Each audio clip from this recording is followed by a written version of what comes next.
ना मुसलमान डरने वाला किसी चीज़ से, ना दबने वाला। मुसलमानों ने दिया बड़ा बयान। योगी सरकार यूपी में अब से नहीं जब से आई है मुसलमानों के खिलाफ काम कर रही है। योगी सरकार पर क्या है कहना? बीजेपी गवर्नमेंट जो है वो सिर्फ और सिर्फ मुसलमानों को टारगेट कर रही है और मुसलमानों को टारगेट करके जुल्म सबके ऊपर हो रहा है, चाहे वो हिंदू हो चाहे मुसलमान हो। बीजेपी पर मुस्लिमों की राय। वक्फ बोर्ड का इन लोगों को मतलब मालूम है? ये सिर्फ हिंदू मुसलमान की सियासत करना जानते हैं। नमस्कार, मैं हूं राशिद और हम इस वक्त मौजूद हैं यहाँ शाहीन बाग में। यहाँ बात करेंगे लोगों से कि आखिर उत्तर प्रदेश की योगी सरकार ने पहले मदरसों का सर्वे का आदेश दिया और उसके बाद अब वक्फ बोर्ड की ज़मीन की जांच के आदेश दिए। शाहीन बाग के मुसलमान क्या सोचते हैं इस पे और इन सर्वों से, इस जांच के आदेश से सहमत हैं या नहीं? आइए सबसे बात करते हैं। सर, सबसे पहले अपना नाम बताइए। मेरा नाम अंजारुल हक गुड्डू है। अच्छा गुड्डू जी, मेरा सवाल आपने सुन लिया होगा। योगी सरकार ने वक्फ बोर्ड की ज़मीन के जांच के आदेश दिए हैं, कैसे देखते हैं आप इन्हें? देखिए, योगी सरकार वक्फ बोर्ड या जो भी मदरसे का भला करने का तो नहीं सोच रहे हैं, लेकिन उनको लगता है कि गरीब हिंदू का वोट उनसे मिल जाएगा इससे। जी, ये मेन वजह यही है। वो गरीबों का और वो हिंदुओं का नासमझ हिंदू का वोट लेने की एक कोशिश है। ये वक्फ बोर्ड का भला नहीं करेंगे, ना ही मदरसे का भला करेंगे।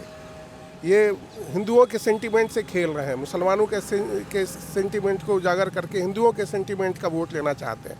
मेन मकसद उनका वोट है 2024 का। इसको लेकर उत्तर प्रदेश के डिप्टी सीएम केशव प्रसाद मौर्य, उन्होंने कहा है कि ये सर्वे जो है वो भलाइयों के लिए हो रहा है, मुसलमानों की भलाई के लिए, ताकि बच्चे पढ़ें और जो उन तक पहुंचता है वो उन तक ही पहुंचे। ये उनका बोल है। ये ना तो अपने काम के प्रति कभी ईमानदार रहे केशव प्रसाद मौर्य, ये जो बोलते हैं कभी उस पर अमल ही नहीं किया इन लोगों ने। इनको तो मेन एक ही मकसद है कि उन नासमझ हिंदुओं का वोट ले लेना, बस। जी, और कोई मकसद ही नहीं है। ये भला कर ही नहीं सकते। ये तो अपनी हुकूमत जो काम की जिम्मेदारी लिया उसका भला नहीं किया। वहाँ आज भी स्कूल में ये नहीं है, टेबल कुर्सी नहीं है, खाने कोई नहीं है, क्लास में टीचर नहीं है, बहुत हॉस्पिटल की बुरे हालात है। ये वक्फ बोर्ड को और मदरसों को कहाँ से सही कर देंगे? ये झूठ फैला रहे हैं। इनका मेन काम ही झूठ की किताब ही लेके ये लोग चलते हैं। ये झूठ के सहारे पे ही अपना पूरा काम कर रहे हैं। इनका पूरा जब नज़रिया ही देख लीजिए, इनका झूठ ही से शुरू होता है, झूठ पे ख़त्म करते हैं। इंसानियत और आवाम की भलाई के लिए इनका कोई काम नहीं है। चलिए बात करते हैं और लोग। सर, आपका नाम? आशू खान। आशु जी, कैसे देखते हैं इनको? पहले मदरसों का सर्वे यूपी में और मदरसों के बाद अब वक्फ बोर्ड की ज़मीन के जांच के आदेश किस तरह हैं? देखिए, योगी सरकार यूपी में अब से नहीं जब से आई है मुसलमानों के खिलाफ काम कर रही है और इनको ये करना है मोदी सरकार और योगी सरकार को, जो मुसलमान के जो नुकसान पहुंचाने वाली चीज़ है वो लोग करते हैं। पहले इन्होंने मदरसों पे आए, अब वक्फ बोर्ड की जगह पे आ गए। ये हर महीने एक नया इशू उठाते हैं मुसलमानों को डराने के लिए, मुसलमानों को दबाने के लिए। ना मुसलमान डरने वाला किसी चीज़ से, ना दबने वाला। और इनको इतनी एलर्जी है मुसलमानों से, लाल किले पे खड़े होकर मोदी जी कह दें। क्यों ऐसा करते हैं? आप सबका विकास, सबका साथ वाली बात करते हो, ऊपर से आप एंटी मुस्लिम बात करते हो। आजम खां के साथ क्या हो रहा है रामपुर के अंदर? फर्जी, अभी जेल से आए इतने सालों में फिर फर्जी केस लगाए जा रहे हैं। अपने आप दीवार खड़ी करती है रामपुर की पुलिस। मुख्तार अंसारी के साथ क्या हो रहा है? अब यहाँ पर ओखला में अमानत उल्लाह हैं, उनके साथ क्या हुआ? ये सब चीज़ें मुसलमान जो लीडर हैं, जो उभर के आते हैं, उनको फंसाने की साजिश है। मुझे ने इनको CNRC बताया है जी, छोटा CNRC बताया इस सर्वे को। ये सही है, ओवैसी साहब सही कह रहे हैं। इन कुछ बातों से मैं सहमत भी हूँ।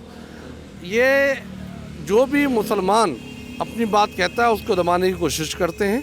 ये जांच की बात है, जांच करें, मदरसों की भी करें, वक्फ बोर्ड की भी करें। हम लोग कोई गलत काम नहीं करते, जो काम करते हैं सामने आन के करते हैं। देवबंद के उलेमा हैं, उन्होंने भी ये कहा है कि अगर कोई सर्वे करने आता है तो उनका स्वागत करो और अच्छे से उन्हें बताओ। देखिए, जब कोई गलत नहीं तो डरने की क्या बात है? यही बात, जब हम गलत नहीं है क्यों डरें? अरशद मंदी साहब ने बिल्कुल सही बयान दिया है, इससे मैं सहमत हूँ। कोई आए, फेस करो उस चीज़ को, जी, बताओ जो भी चीज़ है, डरो मत। जब गलत नहीं हो तो डरना किस चीज़ का? चलिए और बात करते हैं। आज आपका क्या नाम है सर? मेरा नाम रमीज़ रज़ा नाम है। रमीज़ रज़ा जी, क्या देखते हैं योगी सरकार मदरसों के बाद वक्फ बोर्ड पर आई है, स्वागत करते हैं या क्या करते हैं? देखिए, हमने पहले भी कहा था, आज भी कह रहे हैं आपको मदरसे की निगरानी करनी है कीजिए, मस्जिद की करनी है कीजिए, लेकिन सवाल ये जब 14 में बीजेपी आई थी तो किन वादों के साथ आई थी? हम हर साल 2 करोड़ रोज़गार देंगे, भारत के जो युवा हैं, जो सारे नागरिक हैं, उनको 15-15 लाख रुपए देंगे, महिलाओं को सुरक्षा देंगे। क्या मिला आप मुझे बताइए।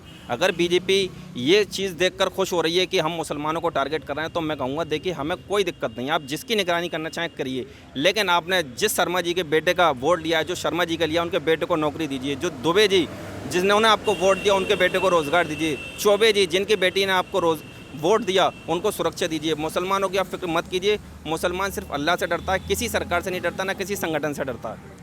कभी नमाज, अजान, हिजाब, मदरसा, अब ये वक्फ बोर्ड सर्वे, ये सब मुद्दे इसलिए उठाए जाते हैं ताकि असल बुनियादी मुद्दों से भटकाया जा सके। मैं बीजेपी से कहना चाहूँगा कि आप एक काम कीजिए, आप उनकी निगरानी कीजिए जो बाबा हैं, जो राजस्थान में हैं, गुजरात में, हरियाणा में, जिनका डेरा सच्चे सौदा में हमारी हिंदू बहनें जाती हैं, हिंदू माएँ जाती हैं, जब वो नहाने जाती हैं तो गायब हो जाती हैं, जब वो सत्संग में जाती हैं तो गायब हो जाती हैं, और बाद में मालूम पड़ता है कि जो हमारे हिंदू जो माँ बहन है उनके साथ बलात्कार होता है, उनका रेप होता है, उनके घरों पर बुलडोजर चलाई है ना। उत्तराखंड में क्या हुआ था आपने देखा? धर्म संसद लगाई गई, क्या किया गया कि मुसलमान को काटने की बात करेंगे, तलवार की बात की गई, मारने की बात की, मॉब लिंचिंग बात की गई।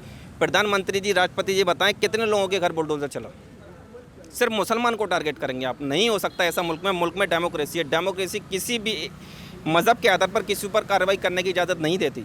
रमीज़ ओवैसी साहब ने एक और बात कही है, उन्होंने ये कहा है कि ये जो सर्वे है, पहली तो छोटा CNRC इसको बताया, और दूसरी बात उन्होंने ये भी सवाल उठाया कि अगर सर्वे हो रहा है तो सबका होना चाहिए, मंदिर मठों का भी होना चाहिए। देखिए, ओवैसी साहब एक बहुत बड़े लीडर है। मैं कहता हूं कि वो सिर्फ भारत के मुसलमानों के मुद्दे पर ही नहीं, भारत के हर उस व्यक्ति के मुद्दे पर बात करते हैं जिसके साथ नाइंसाफ़ी हो रही है। ओवैसी साहब हमारे लीडर हैं, भले ही हम उनको वोट नहीं देते, लेकिन हम अब उनको अपना लीडर मानते हैं। ये बात ओवैसी साहब को समझनी पड़ेगी, अब उनको हमारे बीच आना पड़ेगा। वो पिछले 20 साल से पार्लियामेंट के अंदर, लोकसभा के अंदर हमारे लिए, दलितों के लिए, आदिवासियों के लिए मुद्दे उठा रहे हैं। हम ही मुसलमान इतने ज़्यादा पागल होते हैं कि दूसरी पार्टीज़ के कहने पर, उनके लीडर के कहने पर अगर हम ओवैसी साहब को वोट नहीं देते हैं, हम इस चीज़ का हमें मतलब बहुत ज़्यादा खुशी होती है कि ओवैसी साहब हमारे लिए, कमज़र्व के लिए, बेसहारों के लिए बात करते हैं। चलिए, और यहाँ लोग हैं, मैं पूछना चाहता हूँ, देखिए बुजुर्ग लोग हैं सर, मदरसों को लेके उंगली उठाई जाती है, क्या होता है मदरसों में? देखिए, मदरसों के अंदर जो है लेके पैदाइश से और जीने तलक का जो है जी अंदाज सिखाया जाता है। दूसरी बात, बीजेपी गवर्नमेंट जो है वो सिर्फ़ और सिर्फ मुसलमानों को टारगेट कर रही है, और मुसलमानों को टारगेट करके जुल्म सबके ऊपर हो रहा है, चाहे वो हिंदू हो चाहे मुसलमान हो। गवर्नमेंट को चाहिए कि संविधान के दायरे में चले, ना कि सिर्फ मदरसों को टारगेट किया जाए या वक्फ बोर्ड की ज़मीन को, मंदिरों को, मठों को, इनमें भी तो देखा जाए कितना सोना, कितना रुपया, कितना पैसा इन लोगों ने इकट्ठा कर रखा है, कितनी जायदादें बना रहे हैं और कितने हमारी माँ बहनों के जो है रेप हो रहे हैं। हमारी हिंदू बहनें हैं, माएँ हैं, उनके साथ क्या हो रहा है? जुल्म हो रहा है। जुल्म के ख़िलाफ़ है हम। संविधान के दायरे में चल के जो है गवर्नमेंट चलानी चाहिए। चलिए, और लोगों से बात करते हैं। जी, अगर वक्फ बोर्ड की जांच के आदेश दिए, ज़मीन की जांच के आदेश दिए, तो इसमें बुराई क्या है? देखिए, बुराई तो इसमें कुछ नहीं है, लेकिन आप ये बात समझने की ज़रूरत है कि जब भी भाजपा का जब चुनाव करीब आता है, अभी देखिए अभी कुछ राज्यों में चुनाव है, तो आपको ये बात हम लोगों को और आवाम को भी इस बात को समझने की ज़रूरत है कि जब भी चुनाव आता है तभी ये लोग एक माइनॉरिटीज़ को टारगेट करना चालू कर देते हैं। अब वक्फ बोर्ड माइनॉरिटीज़ के लिए बहुत बड़ी चीज़ है। अब जब वक्फ बोर्ड को टारगेट करेंगे जभी तो आप बहुसंख्यकों का वोट ले सकते हैं। तो सीधी सिंपल सी बात है कि ये भाजपा जो गवर्नमेंट जो उत्तर प्रदेश के अंदर, ये योगी आदित्यनाथ इस वक्त ये कार्य इसलिए कर रहे हैं क्योंकि उनको MP में, राजस्थान में और गुजरात में वोट चाहिए, जिसकी वजह से पूरा ये क्या करेंगे, हिंदू जो हैं वो बेवकूफ़ी करे जा रहे हैं कि वो मुसलमानों को ज़रा सा टारगेट कर दिया और वो पूरा वोट बैंक उनकी तरफ कर देते हैं। सारी बात जो है वोट बैंक की है। जब मुसलमानों को टारगेट किया जाएगा तभी उनके पास जो बड़ा वोट जो हिंदुस्तान का है वो वोट उनको मिलना है। चलिए आशु भाई, अगर वक्फ बोर्ड की ज़मीन को लेकर कुछ भ्रष्टाचार हुआ, अगर जांच में सामने आता है तो इसमें गलत क्या है? नहीं, बिल्कुल सही है। जब होगा जब ही तो आएगा, जब है ही नहीं कि क्यों आएगा? वक्फ बोर्ड का इन लोगों को मतलब मालूम है। ये सिर्फ हिंदू मुसलमान की सियासत करना जानते हैं, मुसलमान और हिंदुओं को बांटना जानते हैं। जब से देश आज़ाद हुआ है उसके बाद से अब ये चीज़ नफरत इन्होंने ये सक्सेस हुए RSS वाले इसमें सब बीजेपी आरएसएस का हाथ है। हिंदू और मुसलमान को आपस में डिवाइड करो, अपने आप सत्ता में आओ। ये सेकुलर देश है, हिंदू मुसलमान सबका खून इस पे बहा है आज़ादी कराने में, सब लोग रहते हैं इसमें। मगर ये चीज़ जो करते हैं, जो पढ़े लिखा तबका है हिंदुस्तान का, हिंदू हो या मुसलमान हो, वो समझता है इनकी क्या सियासत है। आने वाले टाइम में मोदी और योगी का नाम बिल्कुल हिंदुस्तान से ख़त्म हो जाएगा, मैं आपको बताना चाहता हूँ। चलिए और लोग हैं यहाँ पे सर, बात करें। क्या नाम है आपका? मेरा नाम मोहम्मद वासिफ। वासिफ जी, पहले मदरसों का सर्वे और अब वक्फ बोर्ड की ज़मीन की जांच के आदेश, एक ही सवाल, कैसे देखते हैं? समर्थन में है, इसके खिलाफ है? नहीं, सर्वों के समर्थन में है। किसी चीज़ का सर्वे हो रहा है तो होना चाहिए, लेकिन जैसे सब लोगों ने कहा खाली एक चीज़ आप पर्टिकुलर किसी को टारगेट करके सर्वे करें, गलत है। राम मंदिर ट्रस्ट का आपको पता लगा होगा, उसमें घोटाले थे। अभी 3-4 महीने पहले मैंने आपकी न्यूज़ चैनलों पे देखा, वहाँ की जो कमेटी है उसमें घोटाले थे। आप राम मंदिर का जो कमेटी बनाई गई है उसका भी सर्वे करिए, और मंदिर मठ जैसे सब लोग कह रहे हैं उसका सर्वे करिए। देखिए, सब समझदार हैं, थोड़ा सा देर से समझ में आ जाएगा लोगों को। सिर्फ वोट बैंक की सियासत है और कोई सियासत नहीं है। अच्छा, आप बताइए सर्वों में क्या निकल के आ रहा है वो भी बताइए, कितने घोटाले करे आप वो भी बताइए, वो नहीं आप कुछ बताते। बस सर्वे सर्वे, सर्वों का रिजल्ट क्या आया, पब्लिक को रिजल्ट भी तो बताइए कि 100 में से 99 मदरसे सही हैं, अब ये भी तो बताइए।